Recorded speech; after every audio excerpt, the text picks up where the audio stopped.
Peace, loved ones. It's your boy P.O.P. That's right. We living passionately on purpose. And you already know what it is. You are now locked in to Riding with Purpose with my guy, One Purpose Mom.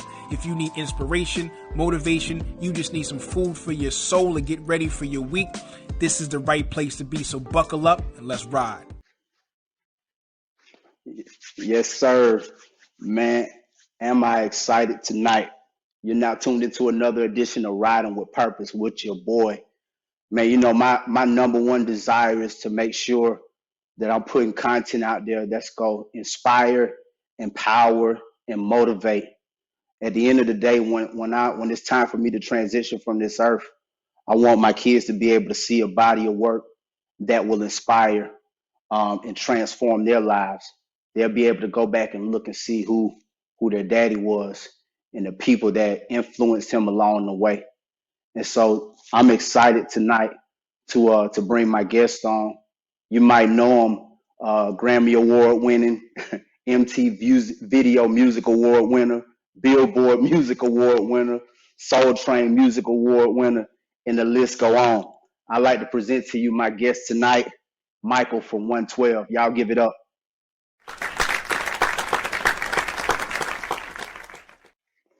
What's up, bro? Peace and blessings. Hey, man, look, check this out. Check this out, man. You know, I don't think enough people recognize that y'all from Cleveland Avenue, man. They always say Atlanta, but they don't talk about the Cleveland Avenue, man. You born and raised from Cleveland Avenue, right?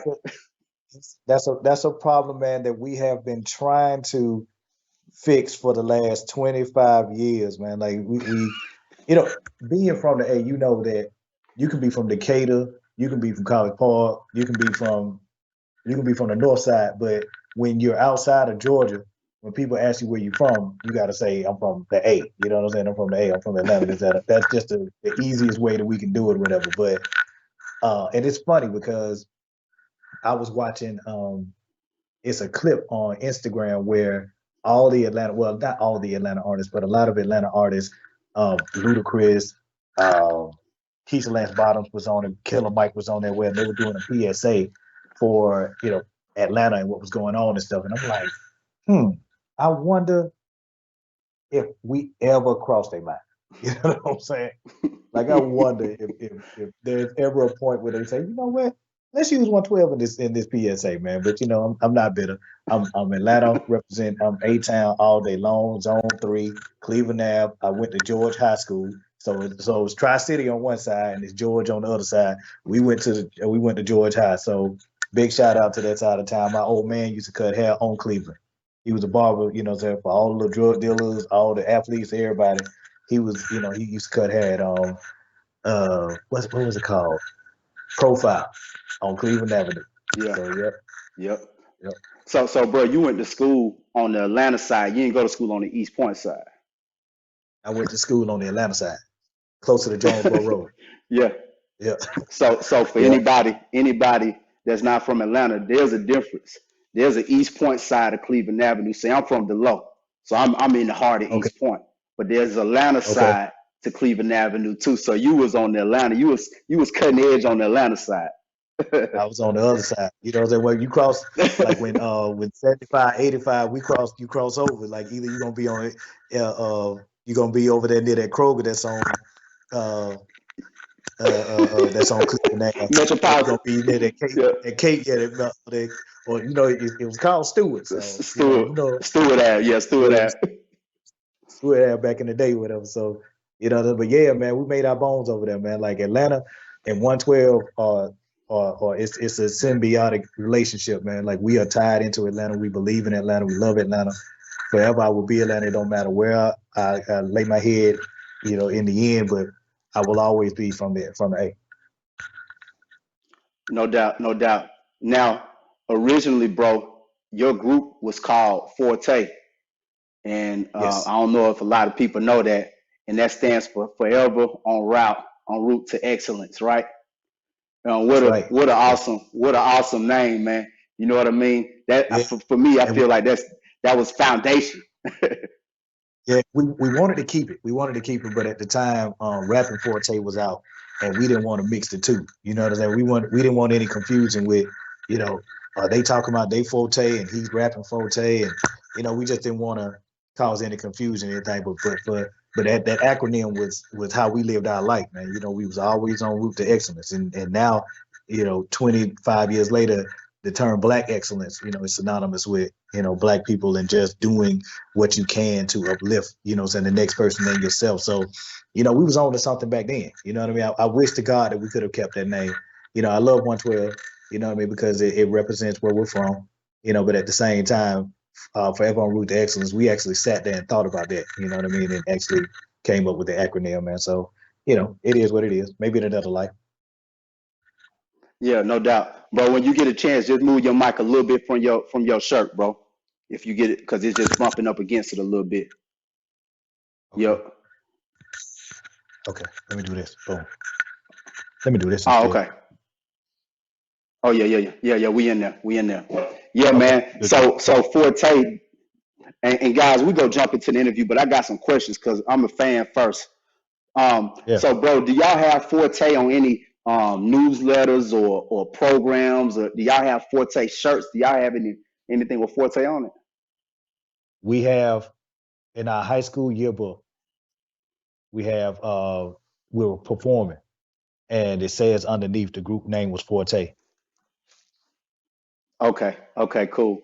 Yeah. Yep. We got All that, right, and bet. also we did an So interview. Did an interview on Fox a long time ago, and they said Forte then too. So I have to find it, but I think that was on. I think that's on YouTube as well. But yeah, it was Forte then too. dig it. Tell us about Yeah. the origin of 112 and how you guys met. Okay. Yeah, man. It was crazy because who else and where else can you find four guys who could sing on the level that we could sing on within a mile radius of each other? You know what I mean? Like we grew up, went to the same middle school, went to the same high school, um, and we had been around each other, we had known each other, but never really connected except for Deron and myself. You know, because we were around the same age, right? So we went to the same classes and, you know, middle school and the whole nine. We were in a music class, and this dude was in there playing the piano. And of course, me being a natural musician, I immediately gravitated towards the piano and trying to see who in the world is playing, you know,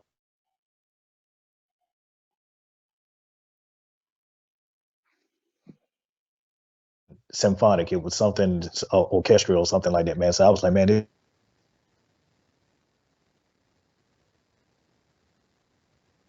I think you freezing up a little bit, bro. If you can hear me, you freezing up I can, some. I know. I can, Okay. yeah, I can hear you. Okay. Yeah, I can hear you. Okay. Yeah, yeah. So, you know, I found this guy in the music room just playing the piano, and I'm like, dude, I know you.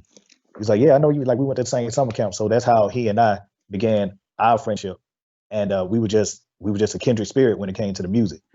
Fast forward into high school, and that's when we started actually singing in talent shows and, you know, things of that nature. And Forte was, you know, three other guys that were older than Deron and myself. So these guys were already in high school.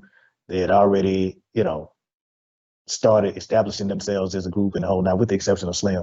And you know, we just got with them dudes and was like, yo, let's figure this thing out, man. Let's figure this out because we got, and like for me, I heard it. It was natural, and I never could understand understand it until now. I look at it as, man, it was God intended, because, you know, it was just so easy for me to see how I could put this group together, man, and it just the puzzle just fit so well. It was just ridiculous, man. Like you got to say that the Most High put that together.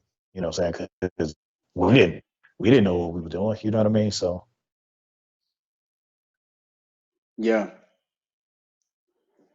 So, yep. bro, Freezing up again. before Okay. yeah. Hey, bro, real quick, did you turn your Wi-Fi back on, or you still running on data? I did. Okay. I Okay. turned it Cool. back on. Um. Yep. Okay. Okay. Cool. We good. before your careers took off, bro, to where you guys are at now, what were you guys doing to pound the pavement to get noticed? That's a great question because we started back in '91, and there was no music scene, and that's one of the things I love, when I do interviews and we talk about this, man. I love giving this information to the younger generation so they understand what it really means to not have anybody there to help push you in the direction that you need to go in order to be successful. Like nowadays, this own the last generation or this generation right here as a negative, but it was a lot harder and a lot more challenging back then to get your music out to somebody. Like you being from Atlanta, I know you remember Underground, and they used to have this little setup at the Underground where you could go in and like they'll play videos behind you and you like lip sync Yep, to yep, whatever track it was. So that was our yep. demo, bro. We went to that. We was like, man, Wow. we don't want any music. We don't want any videos. We just want you to record this so we can have this as our demo tape. That's how we got out. That was our first demo. We went down to Underground. We all jumped into the booth. It was cramped. It was crazy. All five at the time. It was five of us, and we just jumped in that booth, and then we just sung "It's So Hard to Say Goodbye to Yesterday" a cappella. And when they jumped out, man, when we came out, there was like this crowd because people can still hear us singing. You know what I mean? So as we're Right. singing the song with them, we're just seeing this crowd, form in front of us and stuff. We was like, oh shit, it's about to be on, bro. You know what I mean? Right. So we came out and you know how Atlanta folk are, man. Boy, I thought y'all were bored of me for real, bro. You know what I'm saying? So Right. Right. it was crazy. It was crazy. Yeah. Man, things are so much different now, bro, with social media. Just technology is amazing. It's different from what we had back then. But I want to Mhm. talk about because I feel like in the '90s, bro, it was grassroots. It was you had to really take working hard to another level compared to now. And Yes, so when sir. we talk about work ethic, work ethic, bro, man, you guys been out since the early '90s, and we see Yep. the evidence and we see the fruit of what you guys have accomplished up to this point. Um, Mhm. Bro, what values did you guys maintain back then to keep you guys consistent on a daily basis to get you to where you are now? Okay, great question, man. Definitely having a foundation from home with our parents and our mothers and grandmothers. Just being Southern, you're gonna be in church. You know what I mean? Especially back then. Like, I don't care if you whatever you are now. When you was a kid, you was in church. You know what I mean? So you was at Tuesday revival. You was at the early morning service. You was at the main service at 11. You was at the children's. You know what I'm saying? Sunday school, you just there, bro. You just your whole lifestyle just involved in the church because that was the foundation for a lot of us. It was a thing. It was communal, and it gave us all some purpose. And with those kind of values that church gave us, it was easy for us to hold on to a lot of that. You know what I mean? And we had each other as well at the time. So if somebody different direction, you know, the other three at the time can just pull everybody back, to pull that one person back. Like, hey man, you tripping, bro. Like, come on back.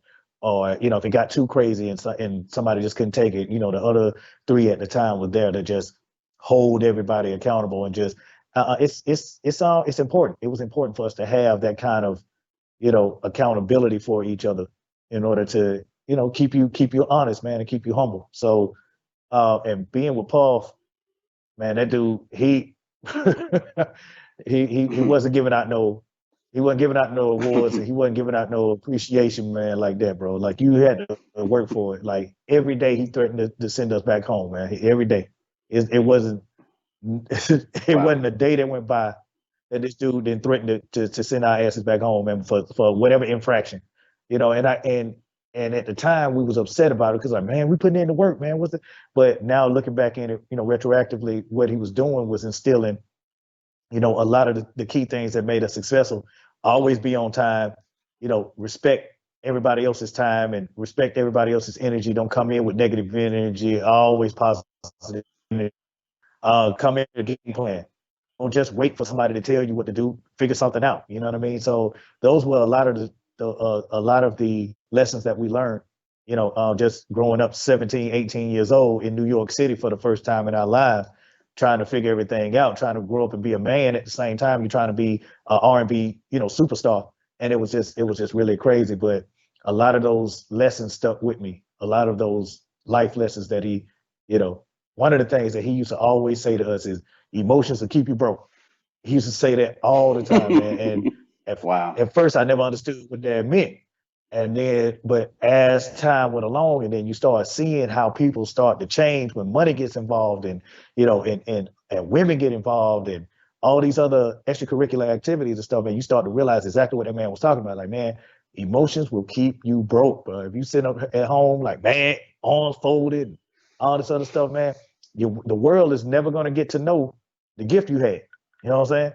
Have a bend and break mentality. Have a bend but don't break mentality when it comes to this business as well. You know, like stand firm on what you believe in, but be flexible enough to negotiate. And a lot of these artists are, you know, they're walking around. No, this is my music. This is I want to do it. And if you don't want it this way, then we ain't doing business then, bro. Okay, well, these are millionaires over here. You trying to get to where they at.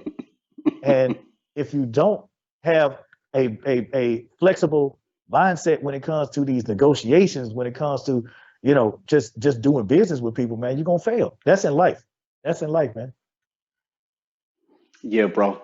No doubt. I'm gonna touch on something real quick, man. By you being in a group, I look at group as teamwork, and there's a certain way you have to flow with one another in order for you guys to be on the same wavelength. How were you guys? And I know some members at this point have separated, but back when Right. all y'all were together, how were you guys able Uh-huh. to stay in sync and on one accord for so long? Um, I know you had disagreements. I know you had Mhm. challenges, but how were you able to stick together for so long, bro? The reason was we all had one mindset, which was to be the best R&B group that ever existed. And as long as everybody was on that page, we were going to continue to move forward to be. We all had one goal at the time. It was just to be the best group that ever existed. Now, whether or not we achieve that goal or not, you know, that's subjective. You know, that's you know for other people to decide. However, our goal was to go out there and out sing everybody, outperform everybody, out swag everybody. You know, just to be the better group. You know, just make it to where you would never ever ever see another 4-man lead singing group. And and trust me, it took a lot of humbling because I was actually at the time when we first met Puff, I was considered quote unquote the lead singer, right? And because I had that KC church growling, you know, that voice that just everybody knows of when it comes to just R&B singing and stuff. So I just knew I was going to be like the lead singer dude, right? And then we got up there and and Puff just turned that thing completely around. So, and I wasn't upset with Slim or anybody else or nothing like that, man. But when he made Slim the lead singer, he explained it. You know what I'm saying? Listen, yeah, we all know that all four of y'all can sing lead, but Slim has a voice that nobody else has ever heard before. And what we're trying to do is sell records. So the best way to do that is to have someone singing these leads that you've never heard before, so they automatically identify this sound with 112.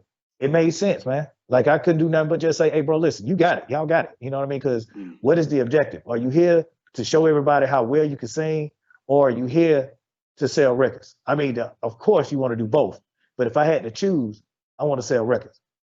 And so that, you know, because subsequently that will allow you to be successful because that you sell. You know what I mean? And my mind frame was at some point in time, I'm gonna get my shine over anyway. You know what I'm saying? Singing the players and Missing Yous and all the soulful records and stuff, man. But soulful wasn't really selling like what we created. We created that R&B / hip hop sound, and that took off. They already had the soulful genre. They already had it, man. And we weren't trying to just be pigeonholed into just singing soulful. 112 at the time could sing hip hop and R&B. 112 could sing soulful. 112 could sing gospel. 112 could sing opera if you gave us, if you really wanted to hear it. You know what I mean? So that was the mind frame that we had, man. So trust me, it took some humbling. It took a lot of conversations between ourselves, but everybody got on board eventually, and we saw the success from that.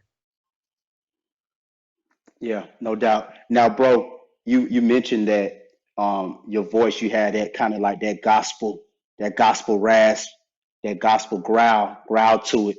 And I'm sure that you had people in the church that had other intentions for your talent outside of R&B. Yep. Now, when I look at Purpose, bro, a lot of times, man, we try to cater to the needs of the people more than catering to the needs of ourselves, which in turn, we're influenced by what others think rather than influencing ourselves.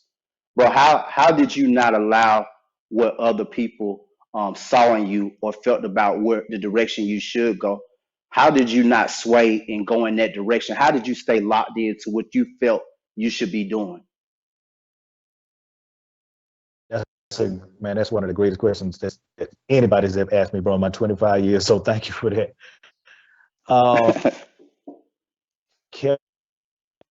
Honestly, man, I wish I had a really prolific answer for you, man. But the truth of the matter is, I honestly don't know. I honestly don't know what kept me from going into that route, because at the time I was listening to anything my mother would say, anything that my grandmother would say, man. They just knew I was going to be a preacher. They just knew it. You know what I mean? But I although I felt it, although I felt the calling, and although I felt that is something that I could do if I really wanted to, the truth of the matter is, man, I just want to be in. You know what I'm saying? Like, gospel music comes with being in gospel, it comes with a lot of expectations, if you will.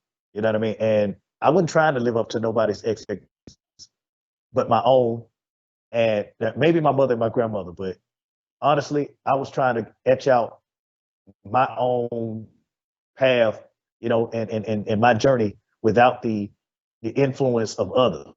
You know what I mean? So I did it. I tried to do as best as I could to, find that medium, listening to them. Yeah, I'm gonna get into the church, mom. I'm gonna do this, I'm gonna do it. And I stayed in the church for a while. But truth of the matter is, man, that wasn't where my calling was. And honestly, I felt that I could do more if the objective is, stay with me on this. If the objective is to bring people closer to the Most High, right?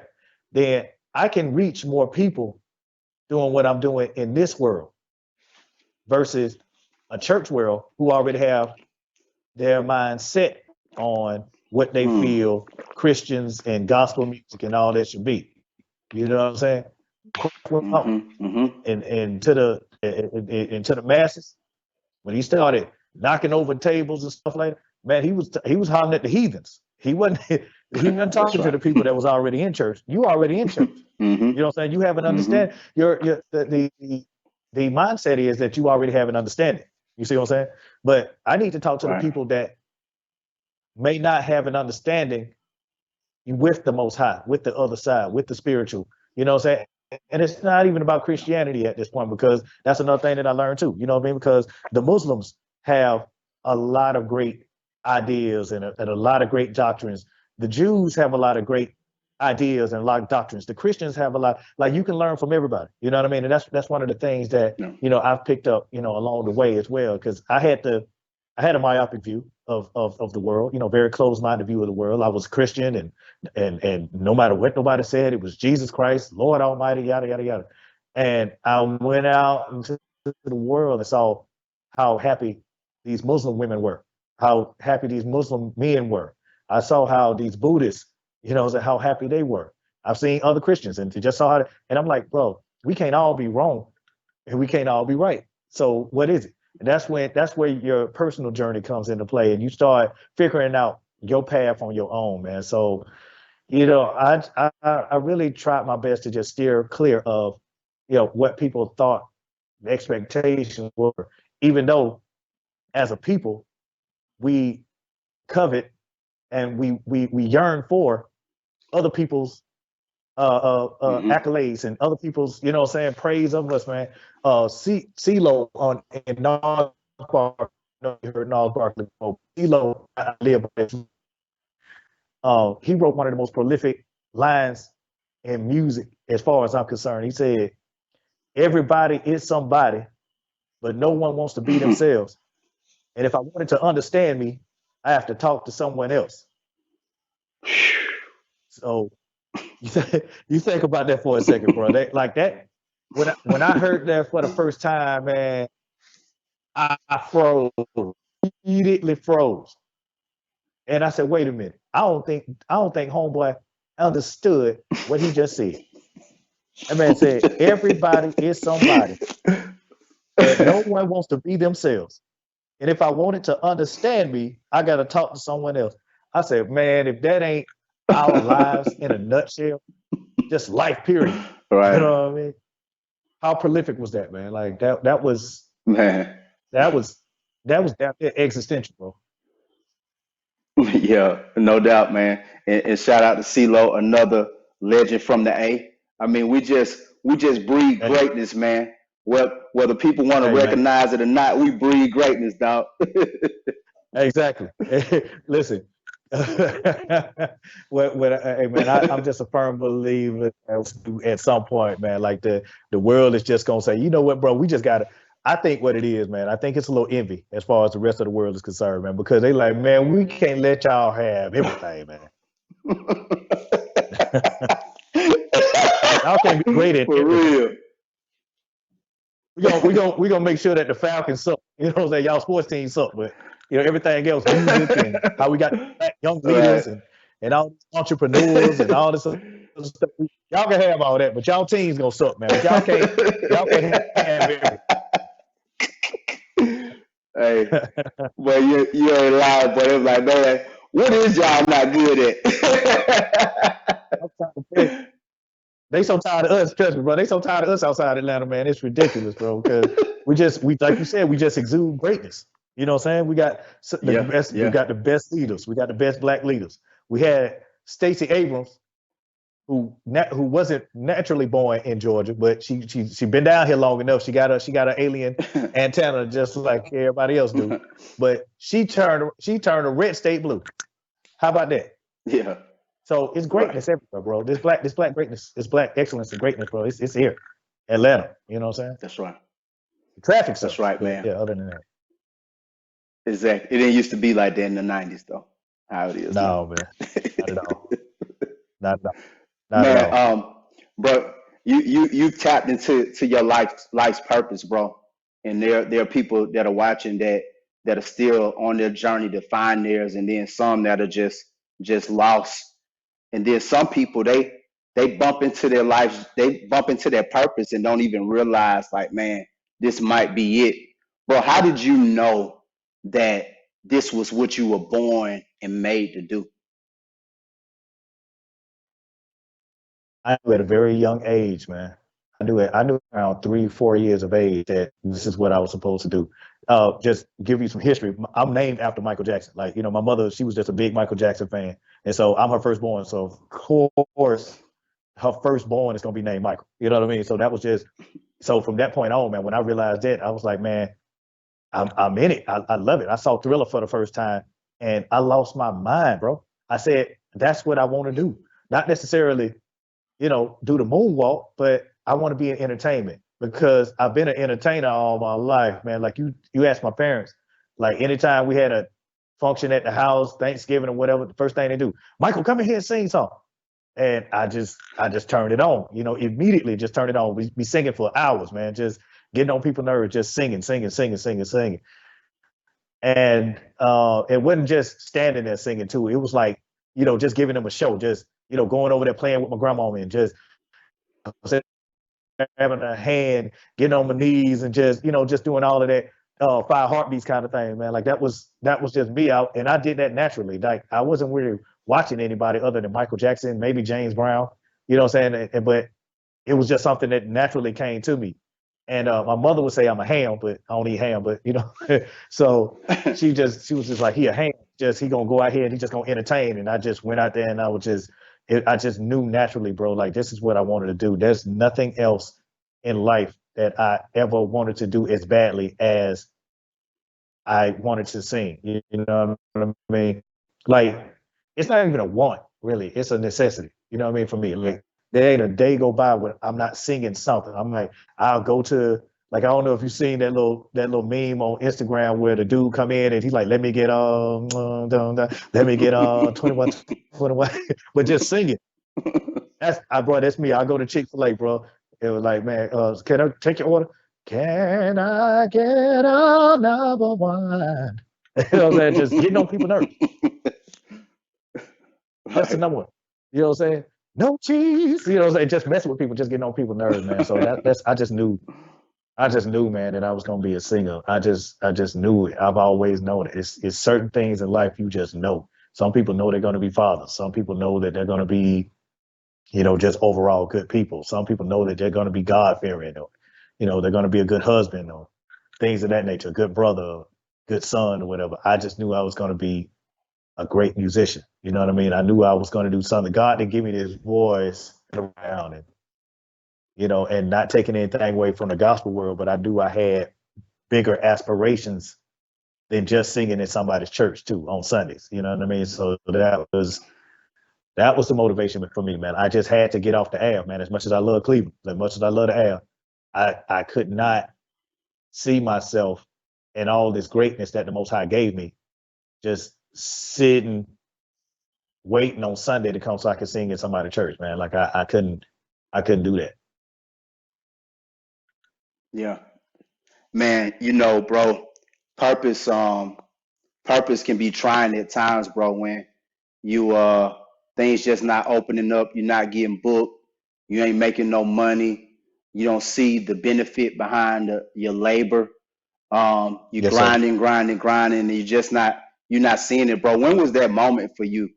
Because we know you ain't perfect. We know you guys had headwinds and opportunities and Right. struggles, bro. What was that brick wall that you guys hit, man? You was like, man, should we keep doing this, or what are we here for? When was that moment? I'm sure you had plenty of it, but give us one moment, bro. I've I've had several, man. It I think my first one was the lack of belief that my family had that we could make it, and that was really hard because they were they were really encouraging until the paperwork came. Then it was y'all gonna waste y'all life away trying to sell records, you know, and everybody in the music industry don't really make it, and y'all gonna try to go, y'all gonna go up there. You don't have a plan, Michael. What's your plan? It started out as Michael, what's your plan B? And in my mind, there was no plan B. What do you mean? I'm going to be successful. Because in my mind, if you have your mindset on multiple things at one time, and not saying that you can't multitask, but to have a life-changing plan, and then you have another life-changing plan. One is a A, one is a B. Those two do not work with each other, bro. Like it will not work because you're gonna have to one of them plans are gonna suffer. So my mind frame was put as much as I can in the plan B and forget about a plan B. There is no plan B. It's going to be a revamped version of plan A, but it's still going to be plan A. You know what I mean? Like there was no plan B. And so when she said that to me, I understood what she meant by what was my plan B if this doesn't work out. But I didn't want to hit it. I took that as being negative. I took that as being a lack of belief in her son's ability, and it was a family in total. And I was really really upset about that whole thing, man. Now, of course, 30 years later, you go back in retrospect, you figure out, man, what she was trying to say, and of course, me being older and being wiser, I knew that she was only trying to get me to see that there's a chance that you may not be successful in this game, and you have to be prepared for that. That's what she was trying to say. That's what the family was trying to say, Yeah. but it didn't come out that way. Of course, family, everybody's not as eloquent. You know what I mean? So once, when it came back to me, it was, man, y'all ain't finna make it, or y'all ain't that good, or it was just that kind of energy that I was, getting. So that was the first time that I ever myself, because here it is, my family, the people that has known me at that time for 17 years. And doubt. And one time, doubt never crossed my mind. Call it naivete, being young, being ignorant to a lot of things. But I just never thought about failure. I was like, what you mean? We're gonna go up to New York, we're gonna go platinum, and then we're gonna come back and buy houses for, houses for everybody. What do you mean? Like this, bada bing, bada boom, we got the plan. You know what I mean? So, it never really dawned on me, man, that we could fail. You know what I mean? So yeah, that kind of hit me hard. That really hit me hard. As far as my professional life, my professional career rather, I think once we realized contractually what we signed, I think that was the quote unquote brick wall for us. That was the first brick wall for us, because we knew that we had gone platinum. However, contractually, we weren't going to see nowhere near the amount of money that we made for Bad Boy. You know what I'm saying? And it wasn't Puff fault, because it was a production deal signed through Bad Boy.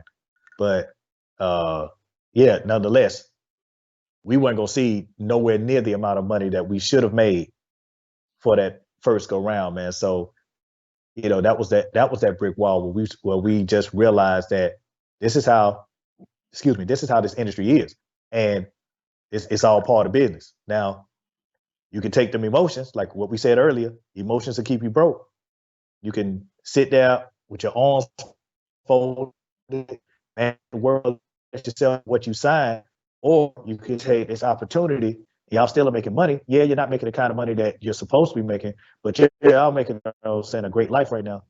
You can take that money, flip that, turn it into some other kind of business, or be exactly what your mother thought you was gonna be. You know what I'm saying? And be back home singing at somebody's church on Sunday. You know what I mean? So we had to humble ourselves with that really quickly, man. And it hurt. And it really made a lot of us say, man, I don't even want to do this shit no more, man. Like, I don't, if they're gonna get this, if they're gonna bend us over like this, bro, like, I don't even want to do this. You know what I mean? Like, that was the consensus for a minute. And we got up our emotions real quick and realized that not only did we have an obligation to each other, we had an obligation to our fan base and our families to at least work through this thing long enough that we can try to renegotiate and see if we can get a better deal. And that's what happened when we went to Def Jam, man. So it all worked out, you know what I'm saying, as far as that goes. But that was that's definitely a wall right there, man. Once we realized what really signed, and when they told us the amount of money that we was leaving on the table because of this, we was sick, bro. Yeah, man. I bet, bro. Your whole life, you hustle, you grind, you do all this stuff to get to the place you feel like you're at, and then you collide with that opportunity or that brick wall, and you're like, man, did I do all this to get to this point? But I believe Right, when exactly. y'all was like, okay, it's in our heart to sing, let's just keep going. I believe that's what gave y'all the motivation. Like, man, we here now. What else we go do? And so Listen, man, that's a we beautiful mad. story. We was mad, but the music called us, man. The music always call you back. Music always calls you back, man. Always. Yeah, for sure. Mike, is there an artist or a group that you haven't worked with that you still wish you could work with or could have worked with? Kurt Cobain. Okay. Kurt Cobain. I wish because I Locked it. got into rock music back in '91. Like one of the guys that was in the group. Big shout out to my big bro AC. He was the guy that was the best way I can explain him is he was the R&B equivalent to Busta Rhymes. You know what I'm saying? Back in the day, how Busta Rhymes was just real crazy and just jumping all over the place Yeah. and, just being wild and just, he was that, you know what I mean? Yeah. So of course he had an eclectic frame of mind. He was a lot more free mentally than I was at the time. Like I still had this BS still floating in my head about, having to prove myself and having to, do quote unquote do the right thing. And this dude was like, screw all that, man. Listen to this. And for the first time, man, like I was listening to music that was outside of my genre. Hey, for the record, I mean, rock and roll is our music. It's just the white folk took it over, and it's theirs now, but we created it. You know what I mean? So, but Right. it was, of course, when you're, the inner city Atlanta, rock music is one of the furthest things away from you musically. So it was just revolutionary, bro. And it opened my mind to so much stuff when I first heard Smells Like Teen Spirit. You know what I'm saying? As soon as Nirvana's first, I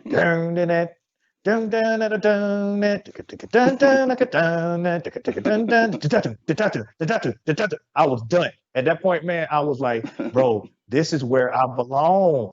This is what I've been longing for all this time. And because our music to me sounds free. You know what I mean? And it sounds like, bro, they just don't care. They don't care what you think about them. They'll wear the tightest jeans. They'll wear the dirtiest Converse. You know what I'm saying? The shirt they've been having on for like 3 days, performing in front of 20,000 people, and go home and make $2 million off of that one show, man. It's like I just love that about that music and just that, and it felt like it. Now, of course, contracts and negotiation, all that other stuff, all the behind the scene things. Yeah, it's similar to that R&B world. So, I'm not naive as to think that they didn't have it, didn't have their issues as well. However, the music sound free.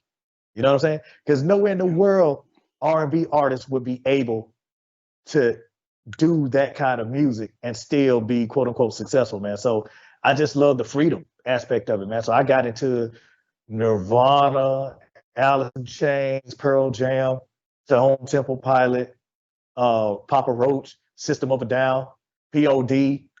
Then I went back and started listening to Leonard Skinner and Black Sabbath, and that was just it. Then I went. What's the what's the guy's name? Garfunkel. Yeah. So yeah. So them guys, man. So the music just opened up to me, man. And once that happens, there's no putting that cap back on it. You know what I mean? So that's an artist that I would love to have worked with. We actually were supposed to work with Whitney Houston before she passed, and that was something that we were looking forward to as well. We actually went on tour with her, and for 6 months, man, and she absolutely loved us, and we loved her. We had the connection with B Brown, and being on tour with New Edition prior to that. You know what I mean? So that the connection was there. Everything made sense. She was on Arista, we was on Bad Boy / Arista. So it just made sense, for us to do that record, man. And then when she passed, it kind of, put a kibosh on that, man. But that was one of the things that we wanted to do as well. That would have been a milestone for. I don't care if the record didn't sell anything, man. Just the fact that we had our vocals on with Whitney Houston, bro. That would have definitely did it. But for me personally, I would have loved to have worked with Kurt Cobain. I would have really loved to work with Kurt Cobain. Yeah. Bro, there's a point in life where just in this journey, bro, we all experience just mental tough times, bro, mentally, where we just trying to figure it out. And but I guess I would say in the 90s, bro, mental health wasn't talked about as much as it is now. The awareness wasn't raised, especially Right. amongst black men. Mhm. Being on the road so much, bro. You guys traveling, going to city to city, concerts, clubs, bro. How did you guys maintain y'all mental peace, bro, in spite of all the chaos that was going on around you? Short answer: we didn't. We didn't. It was that's one of the things that I'm dealing with now in therapy. And I'm glad you asked this question, man, because I am a strong believer and an advocate for mental health with a focus on black men in particular. The reason why is, with the exception of black women, nobody else is scrutinized more. Nobody is ostracized more, persecuted more, just vilified more than the black man. Like, for some reason, we are so feared, and if we unify, I think the whole world will think that that something will happen.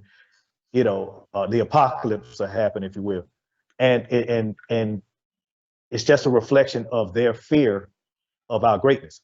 You understand what I'm saying? So, but black men has to deal with so much every day that we walk outside those doors, man. And there's nobody, for the most part, there to for you to vent to. Yeah, I had 3 other guys that was with me, but they was going through the same thing I was going through. So how in the hell could Right. I vent to them when they dealing with the same thing? I mean, so the short answer is, man, we didn't deal with it. We just, like most black men do, we compartmentalize, put it in a little box, put it somewhere in the back of your mental, and just wait for it to turn into stress and turn into cancer somewhere down the line, man. And so I had to stop, man. I physically start manifesting my stress, and I just couldn't take it anymore, man. I was about 15 years ago. No, it was probably even longer than that. I went to a therapy session with my significant other at the time, and she, at her request, she was like, "Yo, like, we arguing too much," because what I would do is I would hold all of that stuff that was on the road inside, and then when I got home, I lashed out at her, or I lashed out at my kids. Because we were taught and indoctrinated into believing that nothing that we did was ever good enough. You understand what I'm saying? So when we were in the music industry, all the powers that be, I won't name any names, but the powers that be was telling us, yo, yeah, y'all went platinum, but y'all could have went double platinum, or, so we had that mentality. So what we would do is come home and bring that same mentality, to our families and stuff. So if my son made it A, like, bro, you didn't get an A plus, like, what the hell? You know what I'm saying? So nothing was ever good enough. And once I realized that I was doing that to my son, the same thing that was being done to me, I realized, along with the fact that I was lashing out at my girl at the time, that I needed help and I needed to speak to somebody and get all of this stuff out of my head, man. So that was a long time ago, bro. Like that was like 2003, 2004. And I realized, and I'm still working at it. So, and just think about the people that don't have a therapist, that don't believe in it, because I didn't believe in it at the beginning. Oh man, that's mumbo jumbo. That's that witchcraft. Them folks, they don't know what they're talking about. They don't know me. They don't understand what I've been through. Yada yada yada yada yada. No, they don't know what you've gone through personally. However, my story wasn't really that much off from anybody else's when you boil it down to the end of it.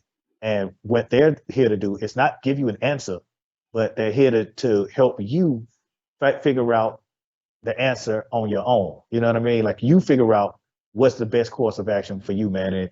And it does help, man, to have somebody that is who can be objective, somebody who is unopinionated, you know what I'm saying, and somebody who doesn't know you, to just tell you when your shit stink, they're there to tell you, bro, right, like, no, that was on you. That was your fault. Because most times when you go to your mother gonna do what? She's gonna mother it away. The preacher gonna try to guard it away. Go preach it away. You know what I'm saying? And you're not addressing the real issue. You know what I'm saying? What if something happened and it was your fault? And you need to be told, bro, you got up on it. And therapy holds, and I can appreciate that, man. So for me, therapy is a necessity. I feel like it's a necessity for all people, with the focus again on the black man, because nobody else outside of black women is more scrutinized, ostracized, penalized, victimized, villainized, if that's a word, than the black man. And we don't have an outlet for that.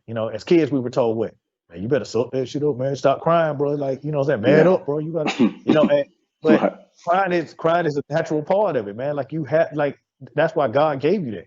so you could use it. You know what I mean? Yeah. And we were told as kids, you gotta, hey bro, you gotta suck that up, suck it up. You know, wipe that away. Be a man. Yeah. So what does that tell the young man? The young man now believes that if I cry, then I'm not a man. And we Right. gotta stop that. Man, yeah, man, this is good, man. I mean, we don't have enough time, but I'm about to throw some questions out, bro. See if we can get through them. Man, Okay. there right now, Okay. um, music, R&B music now is nowhere near what it used to be in the 80s and 90s. That's just facts, bro. But I Okay. do feel I'm a strong believer right now that there are some female artists that are paving the wave.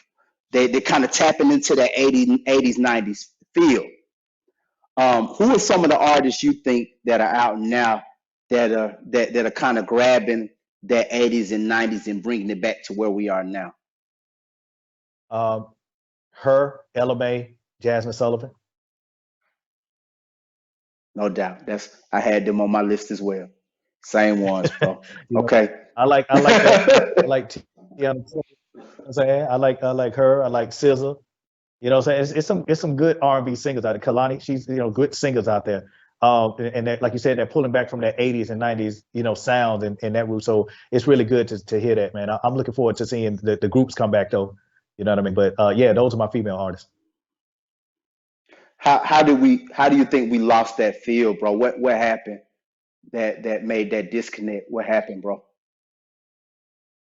I think there's a lot to be said from having an A&R on your projects. And for those that don't know, A&R stands for Artist and Repertoire. And what that means is there's somebody who's a liaison between the artist and the label. And once they eliminated the A&R, then there was no liaison, somebody who could translate what the artist is feeling because they was in the room with them while they were singing a song called Cupid. And even though in your mind you're like, Cupid, bro, ain't nobody using Cupid and or peaches and cream and all this other, like, what are they talking about? Like, no, bro, you wasn't in the room. So you gotta feel what these boys is coming from. Trust me when I tell you, them boys got a hit on their hand. So it turned into these artists now saying, this is a hit. I don't care what you say.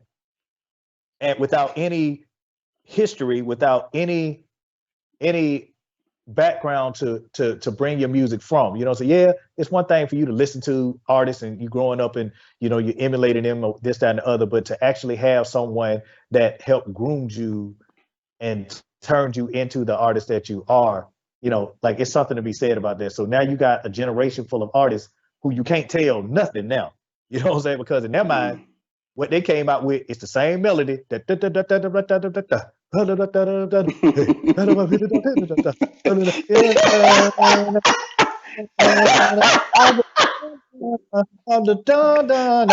be a rap artist. I could be a rap artist right now, but it's just that easy. You know what I'm saying? But they're doing the same pattern. And again, I'm not taking anything away from the young people, man. But that's the formula for a quote unquote hit record. And if you got enough people believing that that's what the formula is for a hit record, then that's what it is. You know what I'm saying? Perception at that point becomes reality, right? So now instead of using harmonies and all this other stuff, I'm gonna just iTune that, bro. And I'm a da da da harmony, boom, boom, boom, boom, boom, boom. It's a hit. You know what I mean? So that's where we lost it, man. Like that's where it got lost when we had a disconnect with the artists and the record labels, because the record labels are like, okay, these kids they love it, so we just gonna service it. Where it used to be a time where the label would tell the world, all right, this is our record, put this on the radio, and they played it enough times that people just ended up loving the record. Now it's the other way around, and the artists are now telling people, hell, the label ain't even necessary anymore. You know what I'm saying? Because you can Yeah. you can put this on your music on SoundCloud and have 1 billion streams and no label. You know what I mean? And they just throwing money at you with no Right. plan, no, you know what I'm saying? And it's like no direction, no plan, no nothing, just hit record, hit record, hit record. And it's something to be said about it. The music industry, for all its misgivings and all this, all the bad things that happen, it's still an institution. You know what I mean? And it was still a way that young people of color or whomever that could get out of a bad situation like poverty or whatever the case may be, and uplift themselves and become entrepreneurs and executives and marketing, VP of marketing, or and directors, and and it's just have their own artists and keep the thing moving forward, man. There's something happened along the way, man. I can't really put a finger on it. I've given you some examples, but I really can't put my finger on exactly what happened. But definitely there's a shift where the music industry said, well, I guess this is what's hot, so let's just keep putting money behind it. And people start realizing that, okay, if this is the formula, then my artists gonna do the same formula. We ain't finna be different. We ain't finna be nothing. You know what I mean? The only thing we're gonna do is if they got on 4 chain, we finna have on 5 chain. You know what I'm saying? It's just crazy, man. Man, I hate to cut it short, bro. We got to get you back in a few months, man. We run out of time. This is real good, man. This is real good, man, bro. I would love to. Man, I would love to have you back, bro. But before we go, bro, tell the people how they can find you and what y'all got going on right now. Okay. Yeah, you can find me and my brother Slim on the official 112 on Instagram, Twitter, and Facebook. The official 112. We have a website as well. It's called 112forever.com, and that's where you can find our merchandise. We got the neck gaiters, we got the masks, we got socks, we got t-shirts, hoodies, footies, all of that thing. And we have the hard copy of our new EP, 112 Forever, Slim and Mike. And as far as with me, you can find me at Michael Keith of 112. That's MICHAELKEITH of 112 on Instagram. And yeah, man, we are. I'm giving you an exclusive right now. We are working on the new album right now. We are working on the new 112. Slim and myself are working on the new album. You're getting the exclusive right now. We're working on the new album, not an EP. The new album. Slim and I are working on right now. We're getting the studio. We're getting the studio wired up as we speak. We got our own studio now, and it's dope. I can't wait to show you guys because, of course, I'm gonna be going live when when we record and when we produce and come up with these the incredible records, man. Because we like the feedback too. A lot of our fans was like, "No, they don't sound good. Do something else." Or they so it was funny, but it kind of helped with the interaction. You know what I'm saying? Because they let us know what direction we was going in. Like if people was like, even if they didn't say anything, like if we had like 800 people on our live, we knew that we had something. But then if you had like 20 or 30 or so, I said, man, this ain't it, bro. We gotta we gotta go with another record. And so yeah, man. So they let us know. So we appreciate that because we got to be honest with our fan base. Our fan base be honest with us. So yeah, to recap, 112 is working on a new album. We still have the EP out, 112 Forever. Y'all can go pick that up as well. And follow us on the official 112 on Instagram, Twitter, and Facebook. Man, guys, you tuned into another edition of Riding with Purpose with my boy Mike of 112. He said he coming back, y'all. So maybe we can get him back when that album drop. All right. Much love. I'm honored, bro, to have you. Appreciate you, man. We'll talk to you soon. Thank you. Yes, sir. Salute. Yep.